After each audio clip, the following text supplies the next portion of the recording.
Y el texto paralelo se encuentra en Éxodo 37, del 25 al 29. Es decir, hoy vamos a abarcar estos pasajes.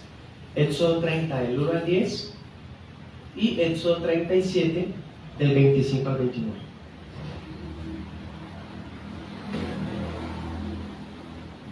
Bueno, hermanos, nos llama la atención, ¿cierto?, que ya nos habían hablado de los muebles y de repente empezaron a hablar del sacerdocio, las vestiduras, las funciones, y ahora otra vez retoma con muebles, ¿sí?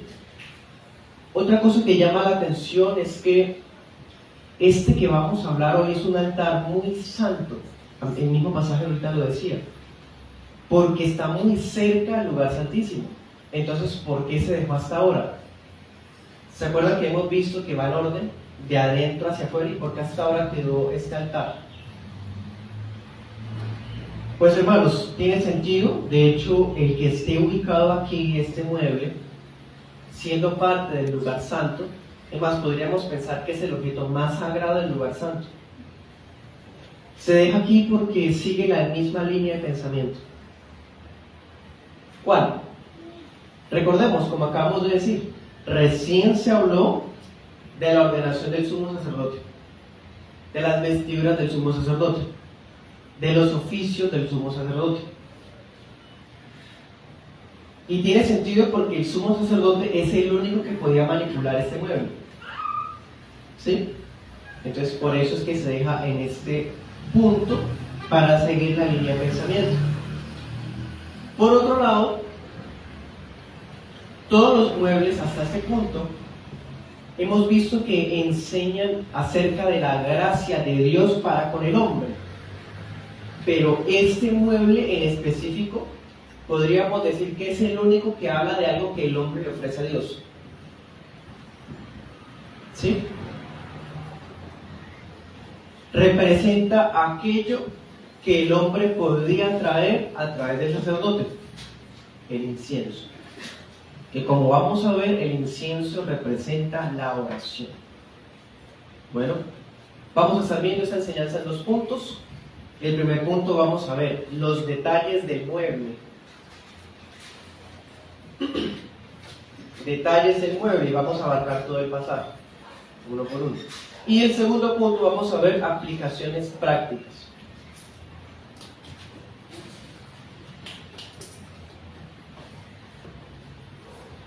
Bueno, comencemos.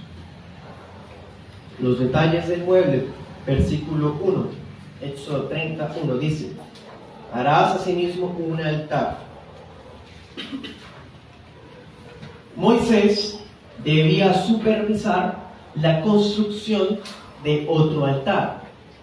Tengamos presente que todos los muebles han sido hechos de madera de acacia. Como sabemos, era una madera más fina, más duradera de ese entonces. También este altar tenía un solo propósito. ¿Qué dice ahí? Para quemar incienso.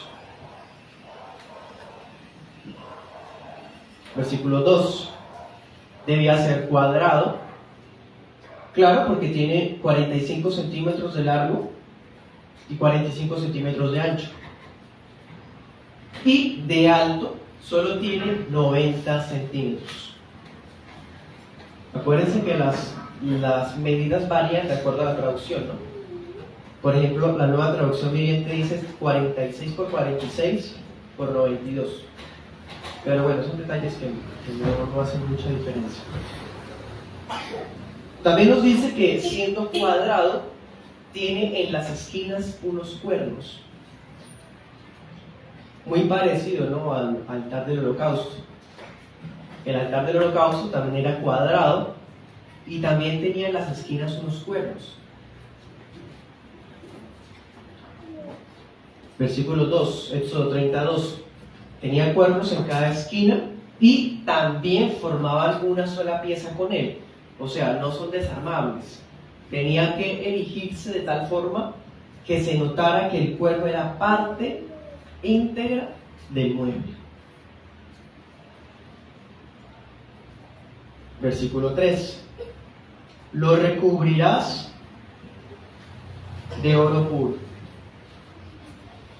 Completamente todo este mueble tenía que estar cubierto de oro. Dice, se incluye ¿qué? La cubierta, o sea, la parte de arriba. La moldura alrededor, alguna traducción dice que tenía como forma de corona. ¿Sí? ¿Se acuerdan de los detalles que los otros muebles han tenido, que era como adorno en las partes de alrededor? ¿Sí? Este altar también tiene eso. Eso también estaba cubierto de oro. Versículos 4 y 5. También estaba cubierto de oro las argollas. Acuérdense que en las esquinas se colocaban unas argollas para luego meter las varas que también se tenían que recubrir de oro y así transportar el mueble. En definitiva, para este mueble se va a usar solamente madera y oro, resaltando el uso del oro. Tanto es así que este altar también se conoce como el altar de oro. Por ejemplo, anoten sus pasajes. Éxodo 39-38, Números 4-11,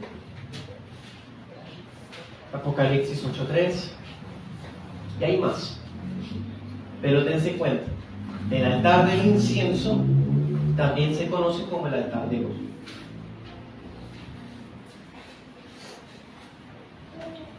En Primera de Crónicas 6:49, este altar se conoce como el altar del perfume. Es la única vez que se le pone otro nombre.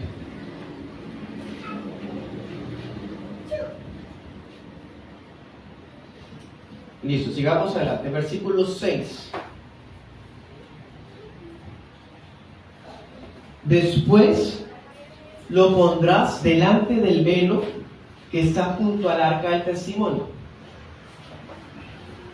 Dice la Nueva Traducción Viviente que este altar quedaba justo afuera de la cortina interior. ¿Sí? Es decir, tengan presente lo siguiente. Hay un lugar santo, un lugar santísimo, y el lugar santísimo estaba dividido por un velo. ¿Sí? Lo que quiere decir es que, por decir algo, imaginémonos que en esta parte de la columna haya una cortina que haga el papel del velo, ¿sí? Que digamos que aquí sea el lugar santo y aquí el lugar santísimo. El altar del incienso tenía que ubicarse en toda la mitad de la cortina, justo en la entrada, antes del lugar santísimo, ¿sí? O sea, no se ubicaba en el lugar santísimo, sino en el lugar santo, pero era el más cercano al lugar santísimo. Estamos en Éxodo 30, del 1 al 10. Vamos en el verso 6. De hecho, así lo dice textualmente en el verso 6. Delante del velo que está junto al arca del testimonio, delante del propiciatorio, era el elemento más cercano al propiciatorio. Muy interesante. Dice en el versículo 6, que por cierto, como ya hemos visto, ese propiciatorio era el lugar que Dios había escogido para venir a presentarse de manera especial. Ahora, habiendo tenido en cuenta esto que ya hemos visto, miren Hebreos 9. Hebreos 9:3.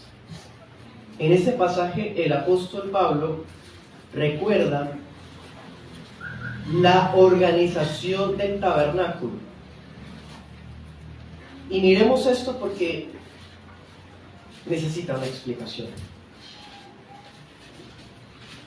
Leámoslo desde el 2. Hebreos 9:2 dice: el tabernáculo estaba dispuesto así. En la primera parte, que se llamaba lugar santo, ¿qué más dice? Estaba en el candelabro, ya los estudiamos, la mesa y los panes de la proposición. Acuérdense que el lugar santo también estaba cubierto por una entrada. Luego dice, tras el segundo velo, o sea, el de lugar santísimo, dice, estaba la parte del tabernáculo llamada el lugar santísimo, verso 4, allí había un incensario de oro y el arca del pacto cubierta de oro por todas partes. ¿Qué se dan cuenta de ahí, de este pasaje? Según lo que acabamos de ver. Ahorita decíamos que en el lugar santísimo está exclusivamente el arca del pacto y que el altar del incienso está en toda la entrada en el lugar santo. Pero Hebreos 9:3 dice que el incensario está en el lugar santísimo. Para algunos eso aparenta una contradicción y es típico pues aprovechar pasajes así para objetar la inerrancia de las escrituras. Sin embargo, de ninguna manera es una contradicción. Mejor dicho, ¿cuál es la idea que se resaltaba con el hecho de colocar el altar del incienso preciso ahí, en toda la entrada? En el versículo ahorita de Éxodo, la cercanía que tenía el altar con el arca, el altar con el propiciatorio. O sea, el apóstol Pablo ubica el altar del incienso aparentemente dentro del lugar santísimo, no de manera literal, sino en un sentido de proximidad al arca del testimonio. Porque tengamos en cuenta, ahorita vamos a ver, todos los días el sacerdote debía quemar el incienso. Si ese altar quedaba adentro, significaba que el sacerdote tenía que pasar ese lugar. Y eso estaba prohibido. Porque el sacerdote solo podía entrar ¿cuántas veces al año? Una sola. Pero él tenía que quemar incienso todos los días, 2 veces al día. ¿Se dan cuenta? O sea, la idea es de cercanía, no que estuviese metido allá como tal el altar del incienso. Bueno.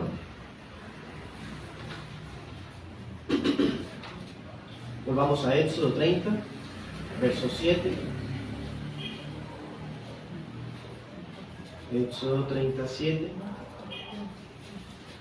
Es nuestro texto base. Dice, cada mañana, al preparar las lámparas, versículo 8, cuando Aarón encienda las lámparas al anochecer, ¿sí? Aarón debía quemar el incienso aromático sobre ese altar cada mañana y al anochecer. ¿Se acuerdan? La semana pasada estudiábamos las funciones diarias de los sacerdotes y les cuento que entre las que les enumeré me hizo falta quemar el incienso todos los días. Acuérdense que debía sacrificarse un cordero sin tacha, ¿cierto? En la mañana y al atardecer. Pues resulta que había otras tareas. Estaba quitar la ceniza del candelabro, ¿sí? Apagarlo y al anochecer cambiar lo pertinente y luego encenderlo. Y además de eso, quemar el incienso, ¿sí? Todos los días a la misma hora, de manera puntual. No podía faltar esto. Versículo 8, al final dice que esto era un rito perpetuo por todas las generaciones delante de Jehová. Delante de Jehová resalta lo que hemos estado diciendo, que está muy cerca al arca del pacto. Bueno, allá mismo en Éxodo 30, en el versículo 34 al 38, que los vamos a estudiar después, porque vamos en orden consecutivo, pero usted puede mirar esos textos del 34 al 38 ahí mismo, habla los ingredientes y la preparación del incienso. O sea, no podía hacer cualquier incienso. Tenía que hacer un perfume elaborado de manera perfecta, fina, de acuerdo a los parámetros ordenados por Dios. Por eso mismo es que en el versículo 9, en el Éxodo 30, versículo 9, dice no ofrecerá sobre él incienso extraño. No se podía ofrecer incienso extraño ahí. Y eso significa que no podía traerse un perfume diferente, con ingredientes diferentes, que le hiciera falta algún detalle o alguna innovación, una pizca de más aroma. No. Tenía que ser tal cual Dios lo había ordenado, hermanos. Otra cosa, incienso extraño también significa hacer algo por fuera de los tiempos y de las formas ordenadas. O sea, Dios ordena, tiene que ser el sumo sacerdote 2 veces al día y de X manera, ¿sí? Incienso extraño significa, primero, como hemos visto, tenía que usar el incienso que había sido ordenado para eso, y segundo, tenía que hacerlo al pie de la letra. No podía venir en la tarde o a mediodía para no tener que venir más tarde. O no podía decir, no, se me olvidó, me cogió el tarde, ya no alcanzo, entonces dejémoslo para por la tarde. No, sería entonces incienso extraño. Tenía que ser conforme a todos los parámetros. Otra cosa, versículo 9. En ese altar no se podía quemar incienso extraño, pero tampoco podía servir para sacrificar holocaustos. Claro, porque es un altar pequeño. Se parece mucho al altar del holocausto, pero ese altar del holocausto es grande. ¿Se acuerdan que tiene hasta una rejilla? En cambio, este altar es pequeño, 45 por 90, y está adentro, o sea, no podía traerse algo del sacrificio allá adentro. Cada uno tenía su función. ¿Qué más tampoco se podía? No se podía traer ofrendas sobre él. Por ejemplo, traer la ofrenda mecida, traer los panes sin levadura de la Pascua ahí. No. Dios diseñó un mueble para una sola cosa. ¿Y qué más dice al final? Tampoco libaciones. Las libaciones eran las ofrendas líquidas. Vimos hace 2 semanas, cuando se ungió al sacerdote, que se derramaba vino. Entonces se refiere a eso. No podía de repente el sacerdote llegar y regar vino sobre el altar del incienso, porque eso se hacía en el altar del holocausto.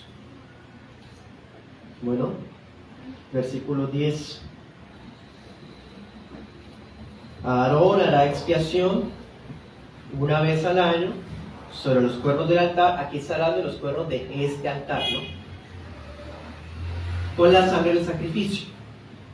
En otras palabras, el Señor está indicando que el sumo sacerdote podía entrar al lugar santísimo solo una vez al año.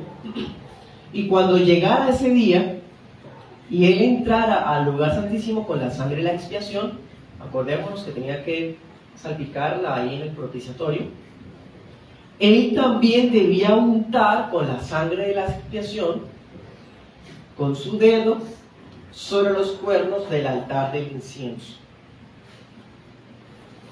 Y no porque, como hemos visto, sea un altar para hacer expiación, porque eso lo hacía el altar del holocausto. Era más bien una manera de santificar el mueble. Por eso al final dice, muy santo será Jehová. Es una manera como de purificarlo, como de limpiar el altar del incienso de todo el uso que tuvo todo el año. Ese rito sería algo muy santo a Jehová y debía practicarse de generación en generación, dice la traducción viviente. Bueno, vimos entonces el primer punto, los detalles del mueble. Segundo punto, aplicaciones prácticas. Es muy importante, hermanos, tener claridad no solamente sobre el diseño del mueble, sobre su ubicación y su uso, sino también lo que representa. Porque todo esto tiene un fin, un propósito. Recordemos, en comparación con el altar del holocausto, ¿dónde estaba el altar del holocausto? En toda la entrada del tabernáculo. Uno pasaba la entrada y era lo primero que veía. ¿Dónde estaba el candelabro? Ahí en el lugar santo, en uno de los lados. La ubicación del altar del incienso en un lugar más interno en comparación con los otros muebles tiene un significado.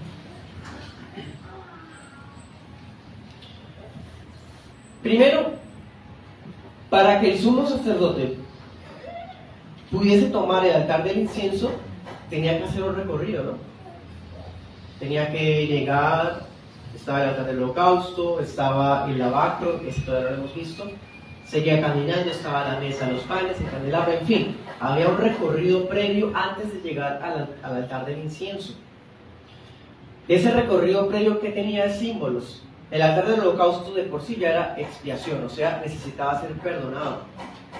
Luego lavarse, luego los panes de la comunión, luego el candelabro, la iluminación, en fin.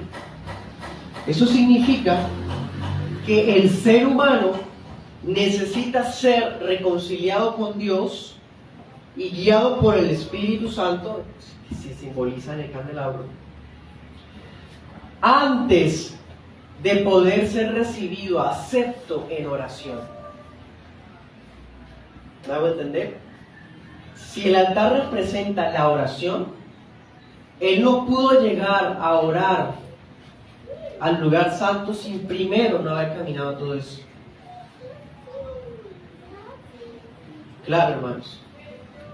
Así como nosotros oramos y decimos en el nombre de Jesús, amén, por ejemplo, porque estamos recordando que por nuestros propios méritos no tenemos ningún tipo de bienvenida delante de Dios, a no ser que lleguemos con el vestido de Cristo.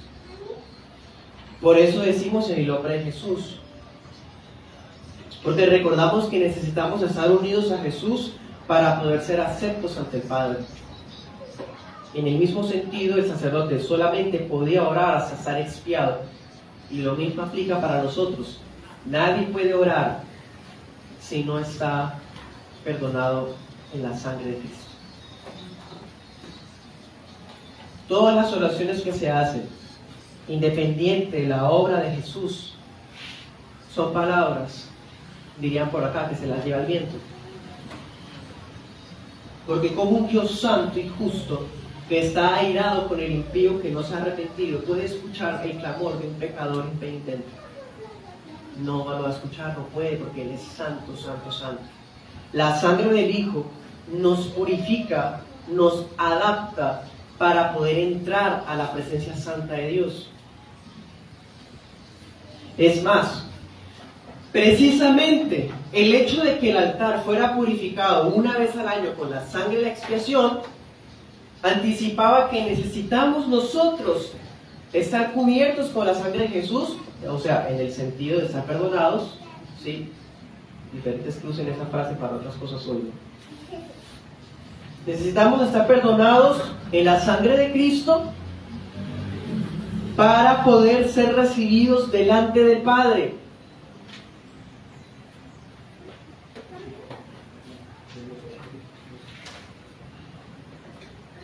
Otra aplicación.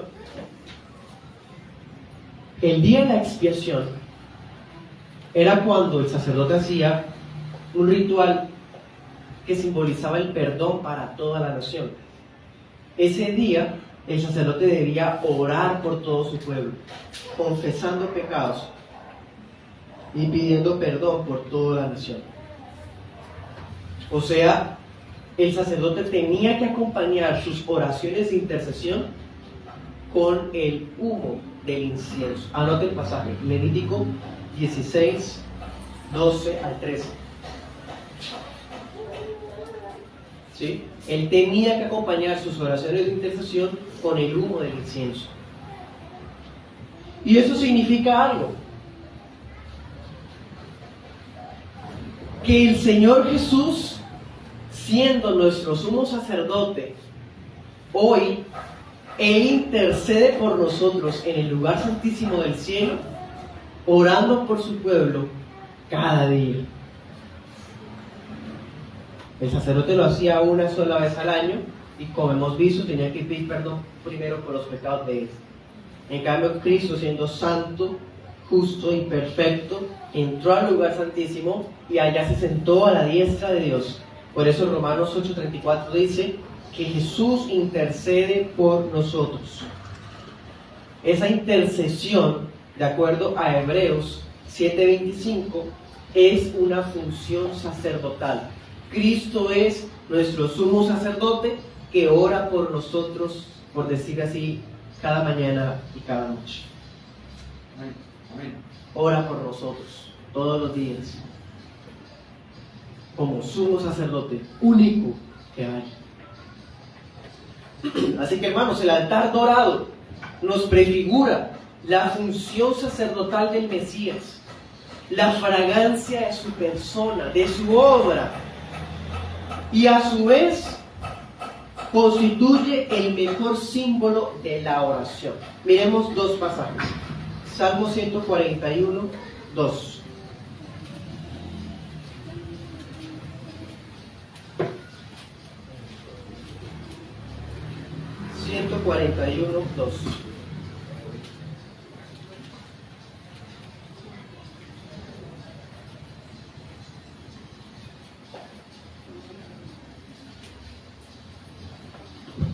Dice, mire cómo ora David: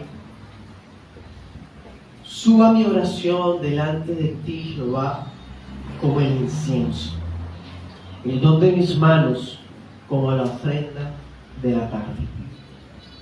¿Sí? Él está empleando la imagen del incienso para representar su oración. Y así como ese aroma era algo santo para el Señor, diría otro pasaje, olor fragante, así también nuestras oraciones lo son para el Señor. Ahora miremos en el Nuevo Testamento, Apocalipsis 8:3.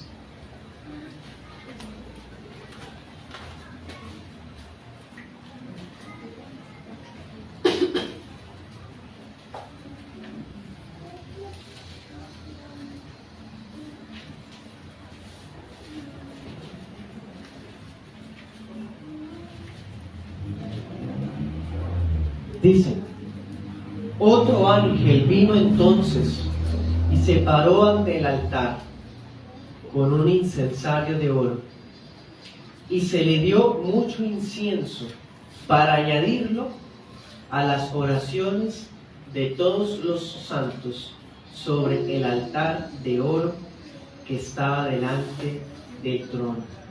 4.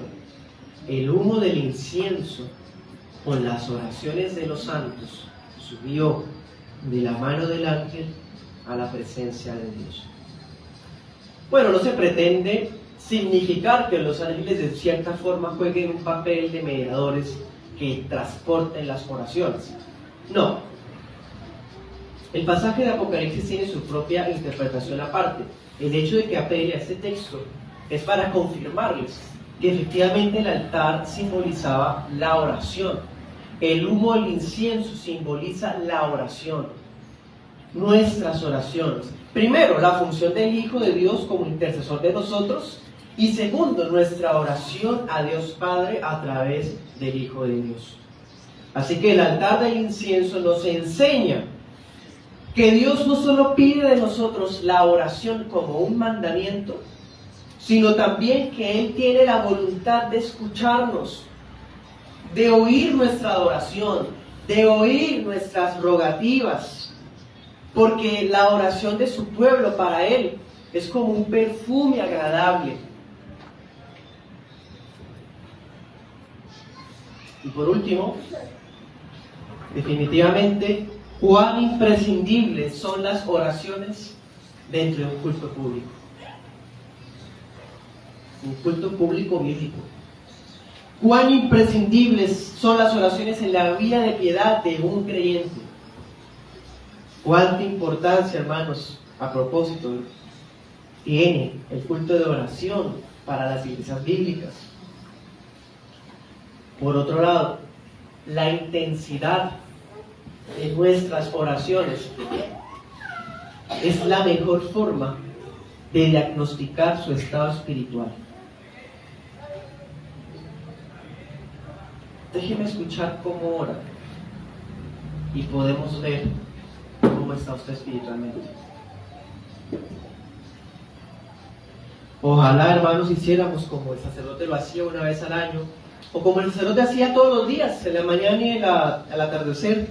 Ojalá saturáramos la copa de Dios que aparece allá en Apocalipsis, o saturáramos ese lugar con humo de la abundancia de la oración, como salía humo del altar de oro de mano del sacerdote.